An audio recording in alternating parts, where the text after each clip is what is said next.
og sætter sig for bordenden, hvor dronningen før er præsideret.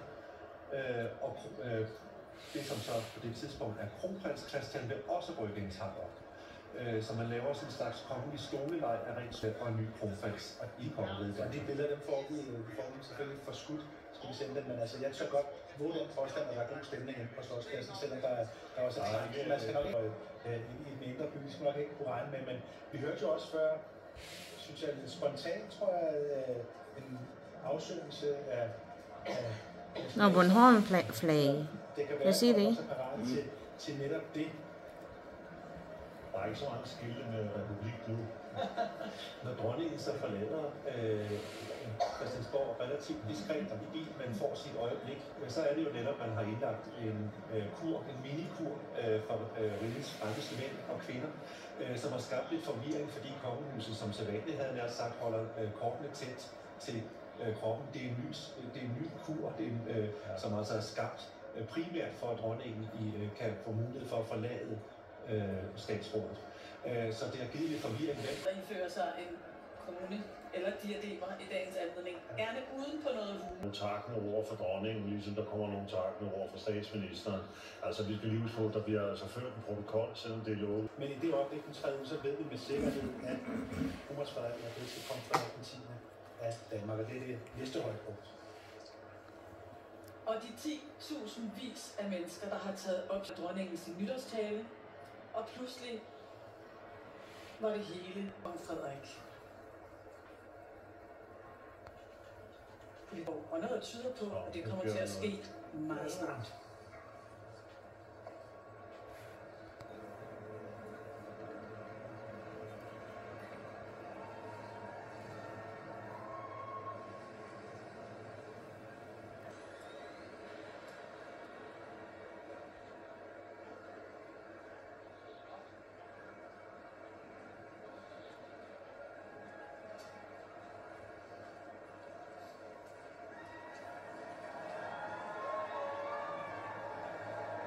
Det var ikke mig i hvert fald.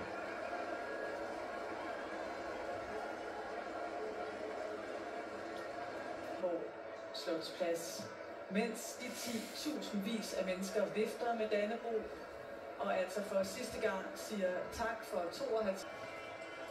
Det er kirkeklokkerne fra Holmens Kirke, vi kan høre. Cool.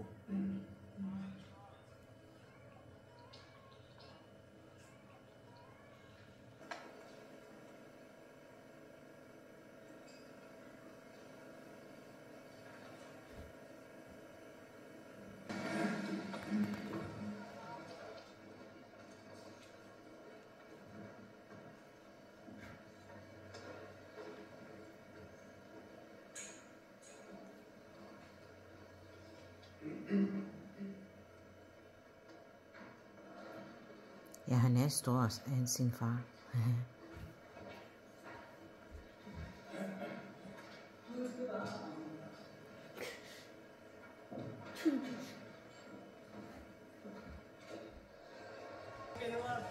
Hvor dronning Margrethe i stille for en person for dig, har vi alle sammen lidt et dronningeøjeblik, eller hvad? Hvordan ser du det?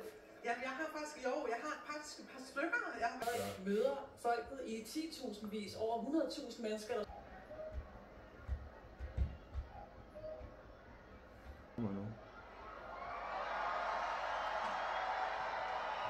Endelig.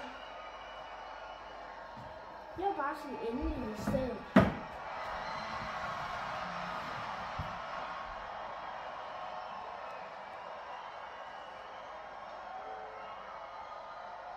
Endelig escape.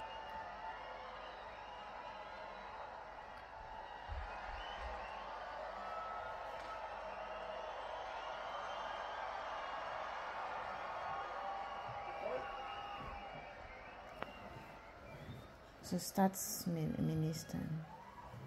I dag er det søndag den 14. januar 2024. Hendes Majestæt dronning Margrethe den anden er abdiceret. Jeg vil på vegne af kongeriget sige dronning Margrethe en dybtfølt og hengiven tak.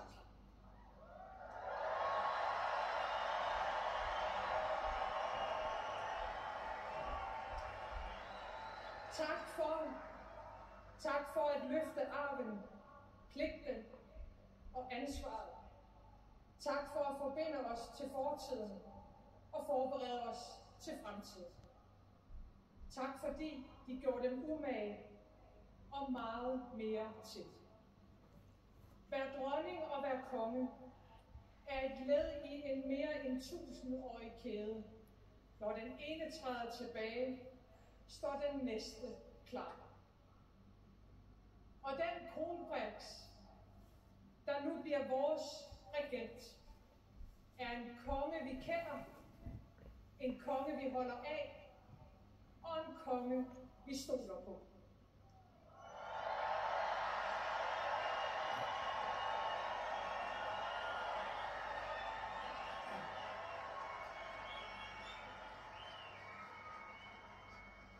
I det, vi hilser Danmarks nye statsoverhoved og ønsker lykke for hans liv og gerning, og dermed for Danmark, skal jeg efter dansk statsskik 3 gange udråbe. Hendes Majestæt, dronning Margrethe den anden, er abdiceret. Længe leve hans Majestæt, kong Frederik den 10.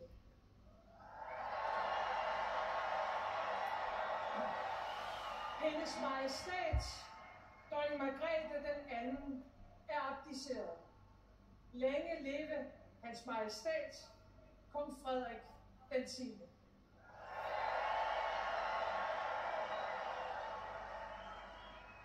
Hendes Majestæt, dronning Margrethe den anden, er abdiceret. Længe leve hans Majestæt, kong Frederik den 10.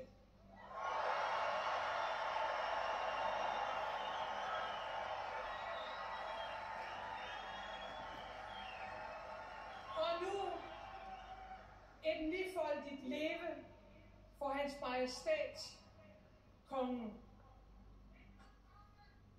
Hurra!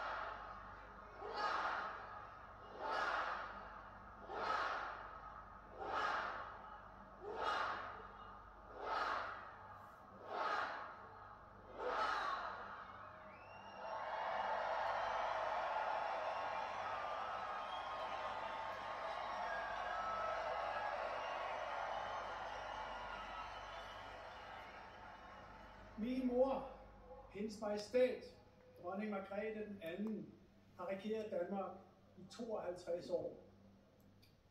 Gennem et halvt århundrede er hun fulgt med tiden, med vores fælles arv som afsæt. Til altid vil hun blive husket som en regent ud over det sædvanlige.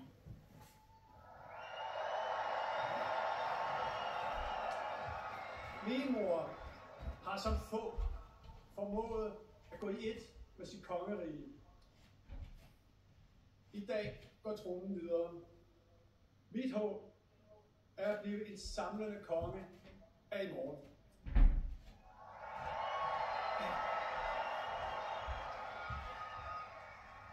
Det er en opgave, jeg har nærmet mig hele mit liv.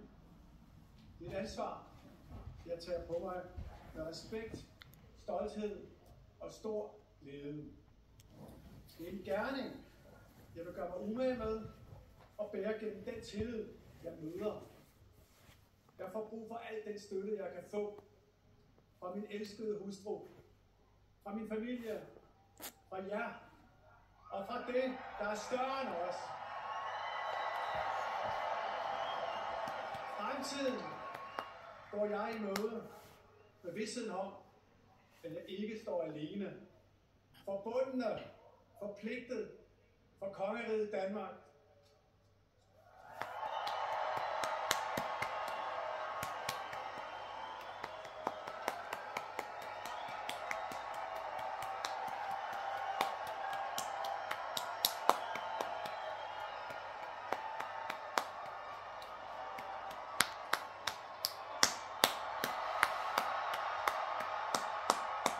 Nej, så skal jeg klappe.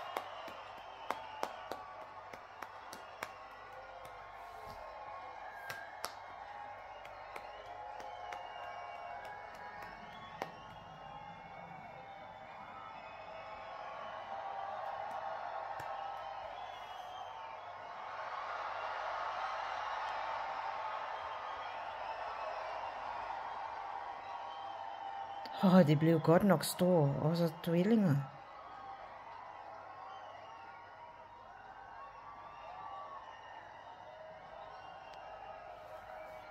Det yngste er så Borgi. Hvad? Det yngste barn, det har.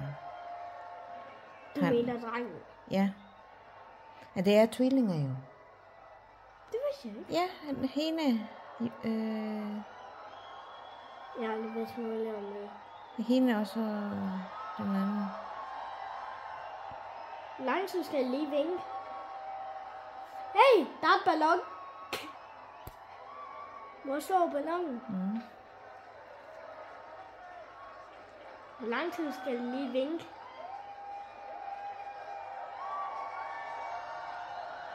Hvor lang tid behøver de lige at vinke?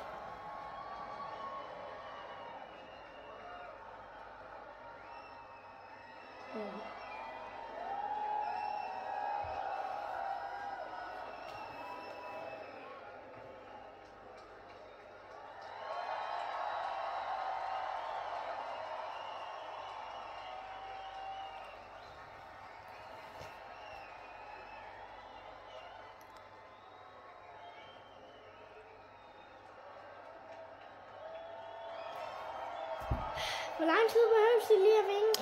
Ej, August. Altså. Undskyld, men de har gjort det i 2 minutter nu. Det er jo ceremoni, det er derfor. At de skal sidde og vinke i 2-3 minutter. De skal jo vinke til alle retninger. Så det... Vi kunne jo bare gøre sådan. Lidt... Hvorfor var der et kamera? Han er jo kongen, så er det derfor... Hvorfor er der et kamera bagfra? Ja, alle retninger. Det kan også være i... Der er seriøst også være et kamera, der går retning imod et bonbon. Hvad er en bonbon? Du ved godt, butthul. Ej, August, altså. Du spurgte jo, hvad det var.